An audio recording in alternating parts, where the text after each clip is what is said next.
Positive cues from Wall Street with the S&P 500 briefly topping the 5,000 mark for the first time on record. Richmond Fed President Thomas Buchan warns that the fight against inflation is not over yet. The 10-year yield jumps above 4%.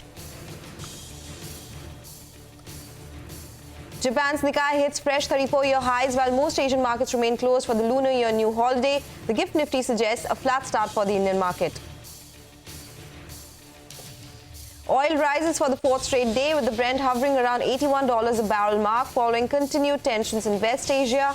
Gold prices inch lower on the back of a firm US dollar and rising yields. Bitcoin rises above the $45,000 mark, the highest level in almost a month. SBI chairman says reports about selling stake in Yes Banks are baseless. Another investor, Advent, also expresses faith in Yes Bank's recovery. Advent says the investment in Yes Bank is not contingent on SBI shareholding. Congress and BJP's power over the economic performance. Union government releases a white paper on what it calls economic mismanagement under the UPA. Congress releases a black paper, calling it a charge sheet of the BJP's injustice during its decade-long tenure. Good morning in the Mumbai News Center. I'm Sonal Bhutra. You're watching Power Breakfast. Those are the top headlines. It's a Friday morning. We do have a lot to catch up on. But first up, let's take a look at the Asian markets. Most of them are shut today. The likes of Taiwanese index, the Hang Seng, those rates is something that we'll not be getting. But we do have Nikkei, which is at a fresh high, 34-year high on that particular index. So watch out for that one. The Shanghai is up around 1.2%. But yes, this week was expected to be slow in terms of activity in the Asian markets because most of them are shut. But let's take a look at the gift Nifty because that one is indicating that the start for our own markets, well, that could be in the red yet again. It's a 54-point downtick that the implied open is suggesting right now. Yesterday was a weak day following the policy coming in from the RBI. Right now, the gift Nifty is at that 21,760 mark. The implied open again in the negative right now. Let's talk about the U.S. markets. Wall Street ended Thursday higher on Thursday. The S&P 500 edged up 0.06% after briefly topping the 5,000 milestone. The Dow Jones, it climbed 0.13%, while the tech-heavy Nasdaq added 0.24%. Yields rose on Thursday with the 10-year Treasury yield at 4.15% after Fed Chair Jerome Powell and Minneapolis Fed President Neil Kashkari comments on the rate cuts. Richmond Federal Reserve President Thomas Buchan also said that the fight against inflation is not over, but it needs to be patient on rate cuts. Walt Disney surged over 11.5% after their quarterly earnings beat estimates and also raised the company guidance. Chipmaker and designer Arm Holding also rose over 41% after reporting a stronger than expected quarterly earnings. Okay, let's also listen into some important opinion coming in from the market experts in the U.S. market outlook. My view about the recession question is it depends very much on the Fed engineering this thing that it's trying to do, which is the soft landing. There's a lot of good news that's come in. The economy continues to be robust. Seems to be handling these higher interest rates quite well. Yet we know, the Fed also is clear that it's going to delay its cuts, maybe more than the market thought. And so recession concerns have certainly receded. I would certainly say until the Fed gets the soft landing, there's still a possibility that we'll have, a mildish kind of recession. I don't think it's that likely outcome, but I certainly would not reject it completely as a possible outcome. It's almost amazing. We're a few weeks away from the 15th anniversary of the financial crisis low. We might remember in March of 2009 when the S&P sank down to 666. And now we're within a point or two of 5,000 15 years later. I mean, that is a 16%, over 16% annual rate of return for 15 years. It's really quite a marvel. Okay, with that, we'll get you the final update in our global market wrap this morning. Mixed cues coming in from Europe with the French CAC up 54 points, the German DAX rising about 42 points, and the British FTSE shedding 33 points. The European shipping company stocks were under pressure after Danish giant Maersk said that container shipping overcapacity would hit profits more than expected this year. The shares slipped over 14%, while shares of German peer Hapag-Lloyd slumped over 9%. Meanwhile, two key European central bank policymakers said that the ECB still needs to see more evidence that inflation is heading back to 2% before it can cut interest rates. Okay, all right, that's the global market action, but how will these overnight cues impact our own markets? We have our research team joining in to tell you what the trade setup looks like, the stocks that are likely to be in the news, and the action from the F&O space as well. Hey guys, a very good morning to all of you and happy Friday as well. It's been a long week, but let's talk about today. What are the market cues we're watching out for? Hormaz is joining us now. Hey, good morning. Well, it will be banks and ITC that will decide whether it is a Friday or a Friday, but we'll watch out for that. But you know, it was a case of missed expectations yesterday. There was some bit of hope in the market that the RBI would provide some direction on whether they would change their stance or not. Nothing of that sort came about, and once that became clear at around 11 o'clock, it was just a one-way slide down for the Nifty. It corrected over 300 points from the highest point of the day, ended at the lowest point in a week, and the only bright spot here though was the support that it took was at its 20-day moving average. But index heavyweights, when they contribute to the downside, there's nothing much that the index can do, and 64% of the Nifty's fall yesterday came from three stocks: ICICI Bank, HDFC Bank and ITC. And we were just mentioning yesterday as well that there has been no support coming from ICICI or HDFC Bank to the Nifty Bank, and if the Nifty had a bad day yesterday, it was worse for the Nifty Bank because that fell 1100 points from the highest point of the day. At one point it was even down below the 45,000 mark, but somehow managed to salvage that level at the close of trade. But that level now will be the key because it has not closed below the 45,000 mark since the 25th of January. What did well though, and what continues to do well, is State Bank of India, another record high yesterday, and now it is up 8% this week. So that remains a bit of support point there for the index.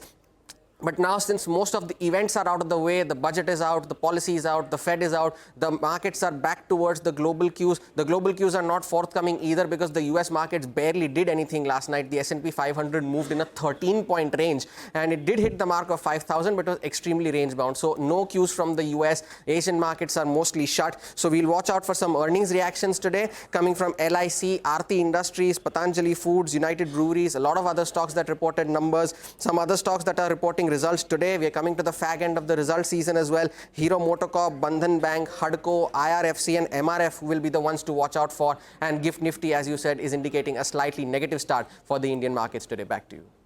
Okay, fag end of the earnings season. That sounds nice, but we do have a lot of results we'll be tracking. But for the others, Upasna is joining us now with all the stocks and news. Hey, Upasna. Hey, good morning, Sonal. First up, let's talk about LIC. The company reported a strong Q3 beat on all fronts. The VNB margin stood at 20.1% versus the street estimate of 15.7%. Next is United Breweries. The company saw good top-line growth and the gross margins also expanded by almost 220 basis points on a Y-on-Y basis. Next is Aarti Industries. On a Y-on-Y basis, the numbers were weak, but sequentially company sees a growth, and sequentially revenue growth is almost 20% on a quarter-on-quarter basis. Next up is IRCTC. The company has undergone a MOU with Uttarakhand government to operate tourist trains to the state. That's the reason the stock will be in focus today. Next up is TVS Supply Chain. The company has signed a settlement agreement in relation to the recent disputes, and TVS Australia will make an aggregate payment amounting to almost $6 million.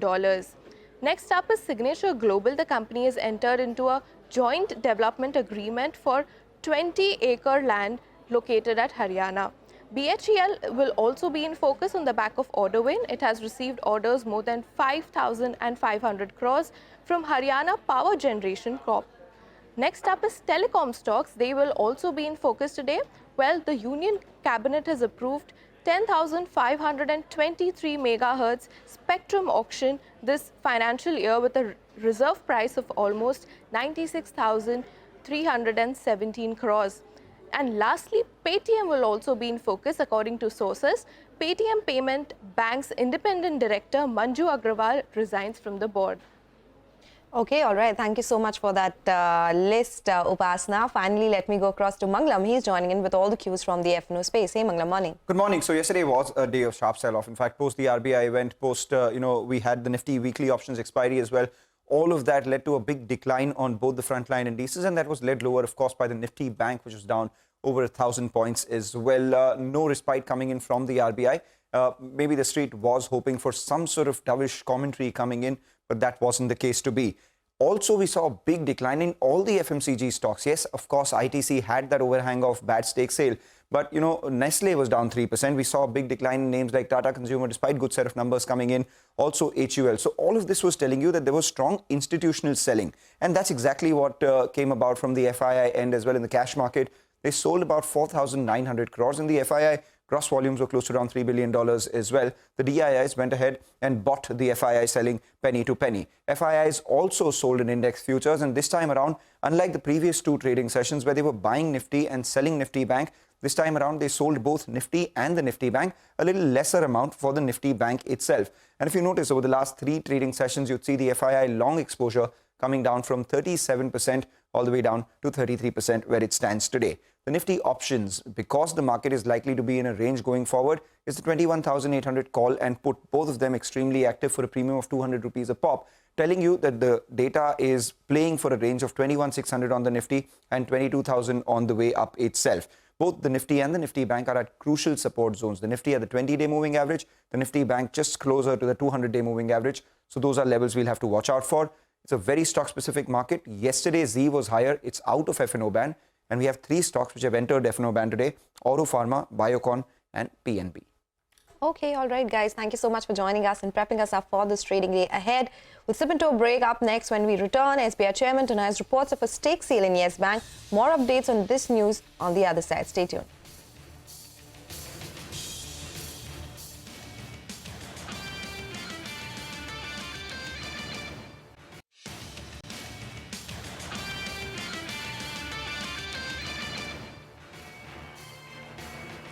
Welcome back. You're still tuned into Power Breakfast. Well, SBI Chairman Dinesh Khara has denied reports of any stake sale in Yes Bank. SBI picked up stake in Yes Bank as part of a rescue mission led by the government. Dinesh Khara termed reports of any potential stake sale as baseless. Another investor in Yes Bank is private equity major Advent. Speaking to CNBC TV 18, the Advent management also expressed faith in Yes Bank's recovery and said its investment is not contingent on SBI's shareholding. Listen in. As of now, the news item which is featuring in the media is all baseless. It could be more of a conjecture. That's how I will respond it. We didn't invest behind Yes Bank because of a particular shareholder or another shareholder. Our thesis on Yes Bank was the balance sheet is fully cleaned up. It's a book that we know what is being stated is what the real book is.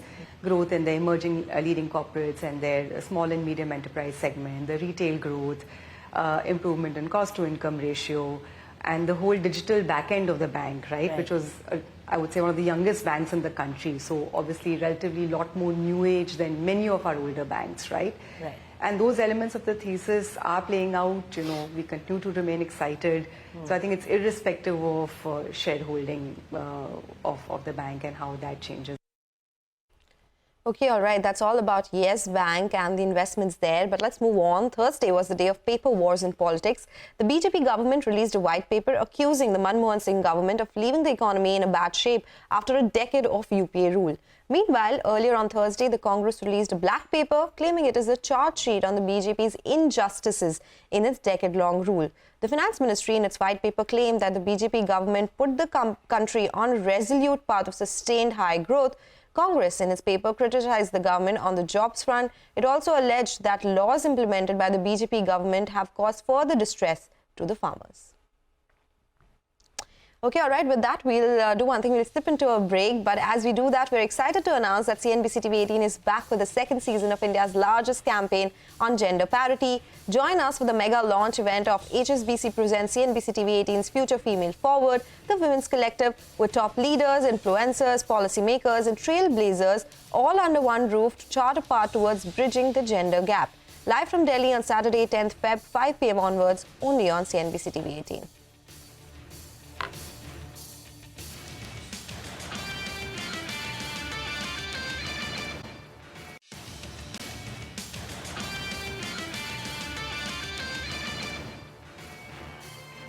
Welcome back. You're still tuned into Power Breakfast. It's time to get you up to speed with the latest developments in West Asia. After Israel's Prime Minister Benjamin Netanyahu rejected Hamas's ceasefire proposal, he has now ordered for troops to prepare to operate in Rafah, that is in southern Gaza. The disclosure came after he met with the U.S. Secretary of State Antony Blinken and discussed the proposed deal by Hamas. After the talks, Netanyahu said that Israel's victory over Hamas could bring wider peace for West Asia. Okay, let's now get you a quick check on the commodity world now. Crude prices have risen for the fourth straight day now, with the Brent hovering around $81 a barrel after the U.S. killed a military commander in Iraq and Israel rejected a ceasefire proposal by Hamas. Gold prices, on the other hand, edged lower on Thursday, hurt by a stronger dollar and elevated bond yields as hopes of an interest cut from the Fed diminished. Among other precious metals, palladium continues to fall with prices at 5-year lows due to demand concerns. Meanwhile, from the cryptocurrency world, prices of Bitcoin surged over $45,000 for the first time since January 19th. Now getting you some more global updates, this one from Ukraine that has been in war with Russia for nearly 2 years. The president, Zelensky, has announced a rejig in the country's military leadership roles. The army chief general who was in charge of overseeing the war effort since February has been replaced. The army general in a statement said that he had talks with the president and explained that the decision had been taken to change battlefield tactics and strategies. Colonel General Alexander Sersky has been promoted to commander of the armed forces in this rejig.